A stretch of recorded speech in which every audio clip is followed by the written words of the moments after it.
What is up, you guys? My name is Austin Marks and welcome back to my YouTube channel. So I'm currently a respiratory therapist who is pursuing the physician assistant career path. On my channel I make videos about respiratory therapy and I'm also documenting my journey to become a PA. So if you want to see all that, make sure you like and subscribe. So in today's video I'm going to be talking about the number one thing that I believe every pre-PA student needs, and that is this book right here.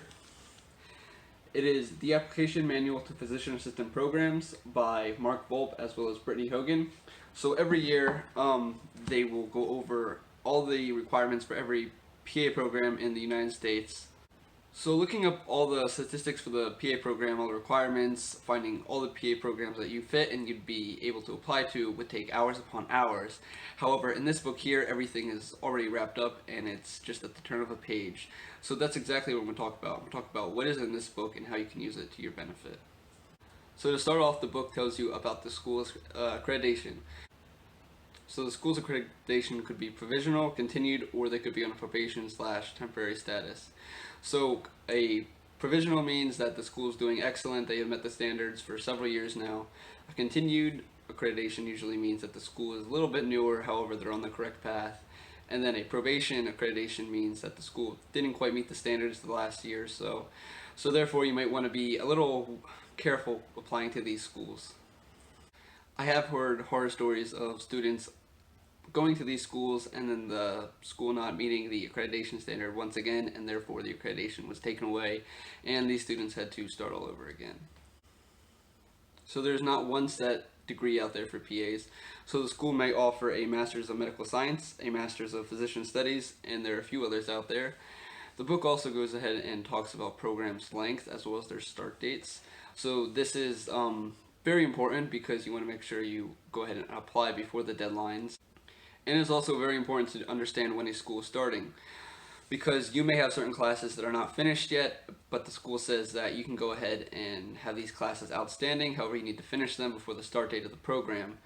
So therefore, if the start date is June 2nd, you know you can take the spring semester and knock out a few classes if you still have them, compared to if the start date was April 1st, you may not be able to start because of the classes not being finished in time. Talks about the class capacity for each of the programs. So some programs may only accept 20 students, while another program may accept up to 100. So this is important to know because the more applicants that the school accepts, the better chance that you probably have getting in.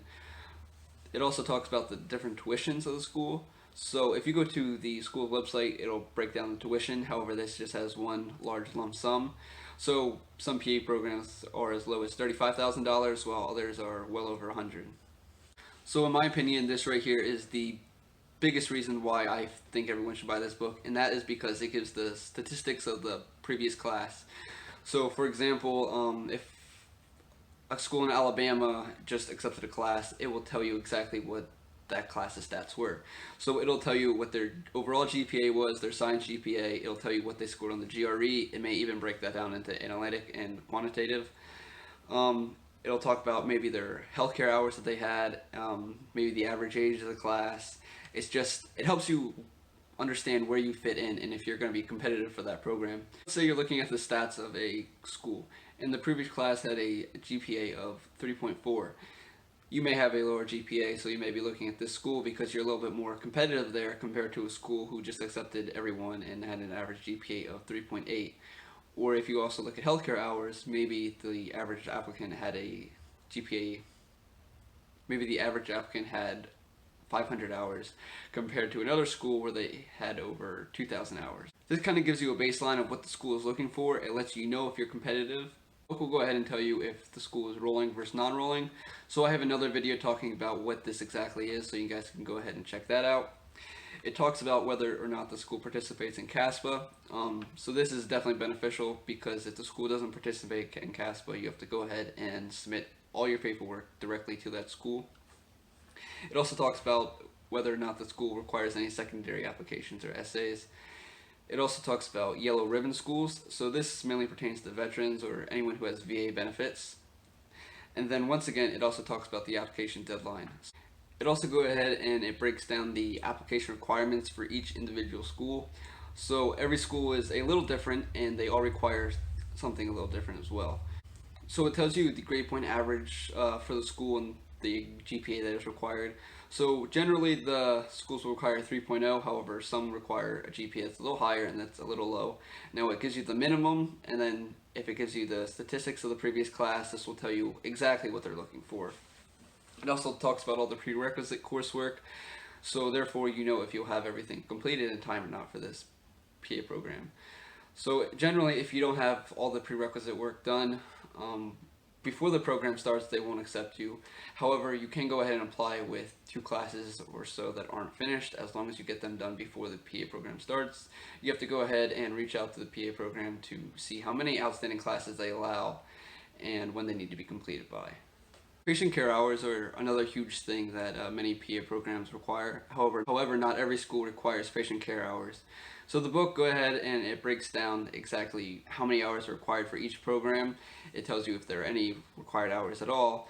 However, it doesn't go over what specifically is patient care hours versus healthcare hours. So if you go to the PA school website, you will go ahead and see what they consider patient care hours.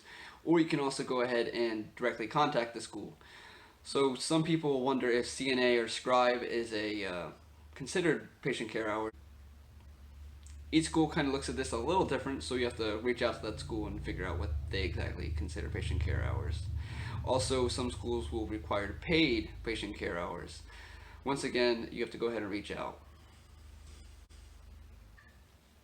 So CASPA defines patient care experience as experience in which you are directly responsible for a patient's care. For example, prescribing medications, performing procedures, directing a course of treatment, designing a treatment regimen, actively working on a patient as a nurse, paramedic, EMT, CNA, phlebotomist, physical therapist, dental hygienist, or etc. So as myself, I'm a respiratory therapist, and I am directly involved in the patient care. Another huge thing when applying to PA school is you have to know exactly whether or not the school requires a standardized test, and if they do, which one do they want. So some schools will accept several, while others won't want any, and some schools will only want one. So some of those tests may be the GRE, the MCAT, the PA-CAT, or the CASPER. So the GRE is the Graduate Record Examination. I have a whole video on this, you guys can check that out. This is probably the most common test that schools require. Not every school accepts the MCAT, however some schools will take the MCAT in place of the GRE. And then there's a newer test coming out this year, that's the PA-CAT. So this is a broad-based exam, test on common education principles for the PA applicant and what they may have taken in prereqs. So this includes microbiology, general biology, genetics, general chemistry, including organic chemistry, biochemistry, behavioral sciences, and statistics. So I haven't taken this test, so I can't give you guys any personal information about this. However, it's kind of new, and there are videos just coming out on it now about what exactly it's about. Another important test is the CASPER test. So this is kind of like a personality test. So I haven't taken this yet, however, not every PA program requires this. The book goes ahead and breaks down the letter of recommendations that are required for each program. So some programs will only want 2 letters of recommendations, while others will want 4. Some schools also specify who has to write the letter. So for example, you can have a work supervisor write this, provided that you may have worked with. This includes PA, NP, or an MD, or maybe a past instructor. You can't have any friends or family write the letter of recommendation though.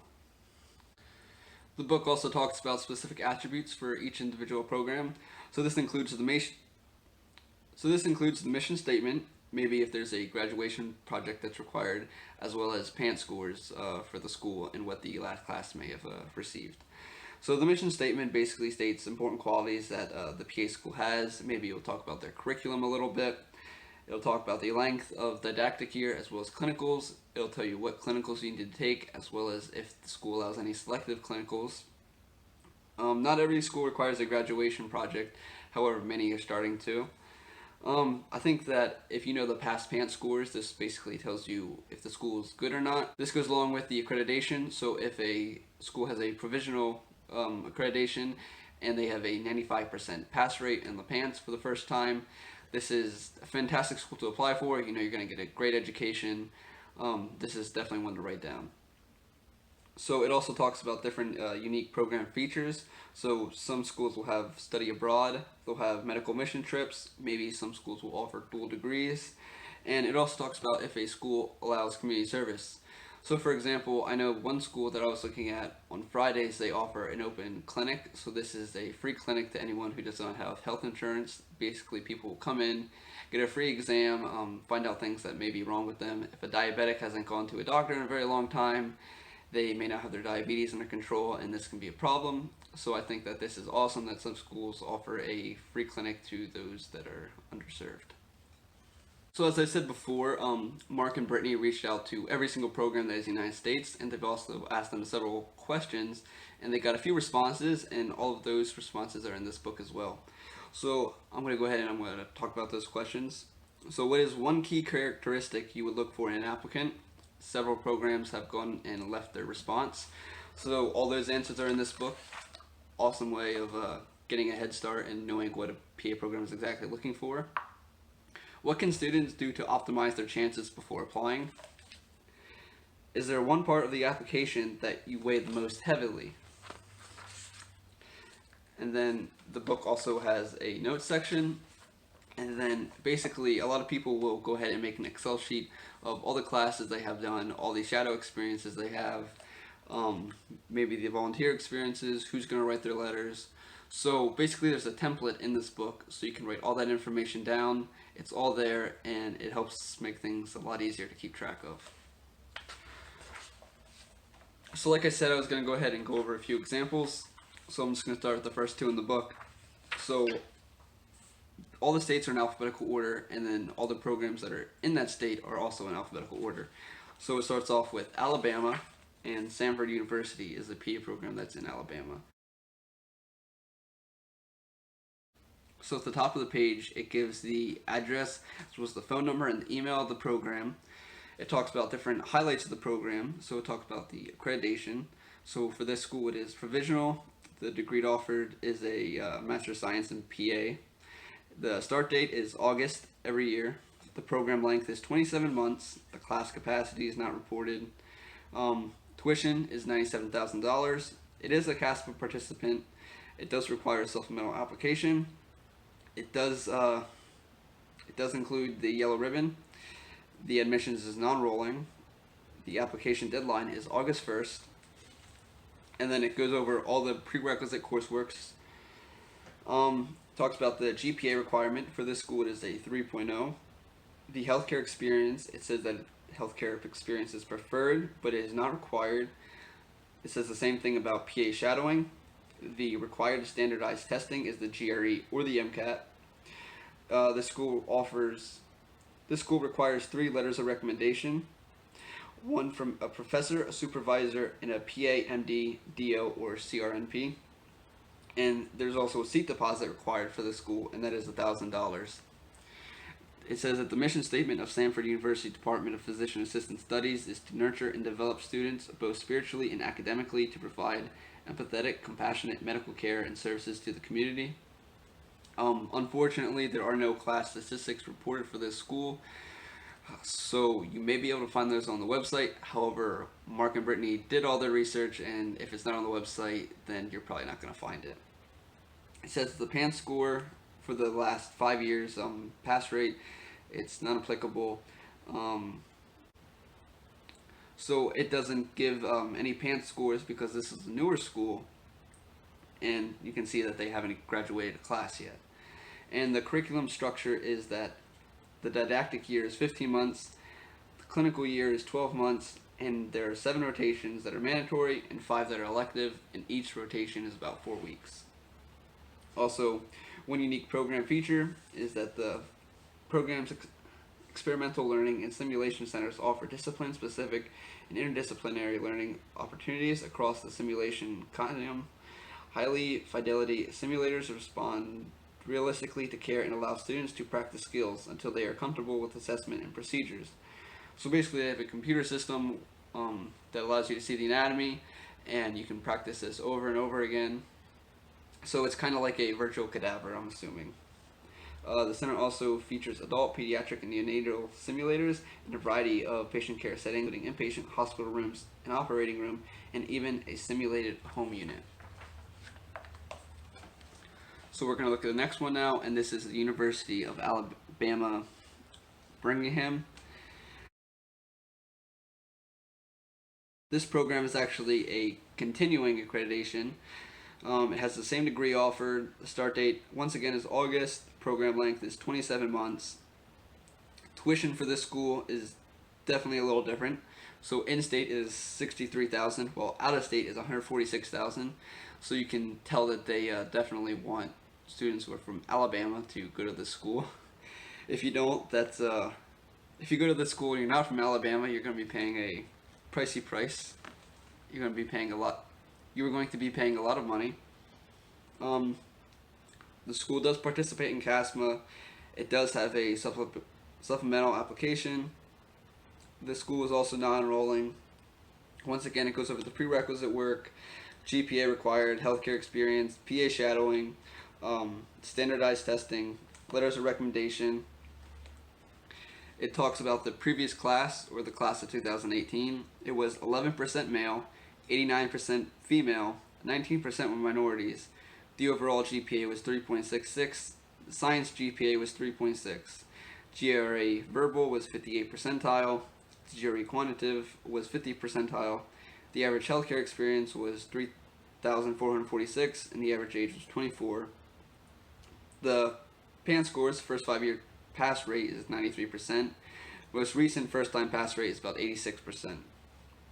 So the didactic year is 15 months, and the clinical is 12 months. So once again, they offer 7 mandatory rotations and 5 electives. This school also does require a master's research project. And then it talks about different unique program features. So healthcare screenings for the homeless. They give admission preference. Approximately 50% of the students in this class of 2018 were Alabama residents, while the other 50% came from other states. So looking at the tuition, you can see why. And there's also a dual degree with this program. So this program offers a Master of Science in PA Studies and an MPH program, where students begin online PH courses in the spring and summer prior to PA program criteria in the fall. So once again, this book is the Application Manual of Physician Assistant Programs by Mark Volpe and Brittany Hogan. I'm going to go ahead and leave this book. I'm going to go ahead and leave a link to this book in the description below. It is $43. I highly recommend that you guys go get this book. This will make things so much easier when applying to PA school. So thank you guys for watching, and I'll see you in the next one. I'm going to be paying a lot of money. The school does participate in CASMA. It does have a supplemental application. The school is also non-enrolling. Once again, it goes over the prerequisite work, GPA required, healthcare experience, PA shadowing, standardized testing, letters of recommendation.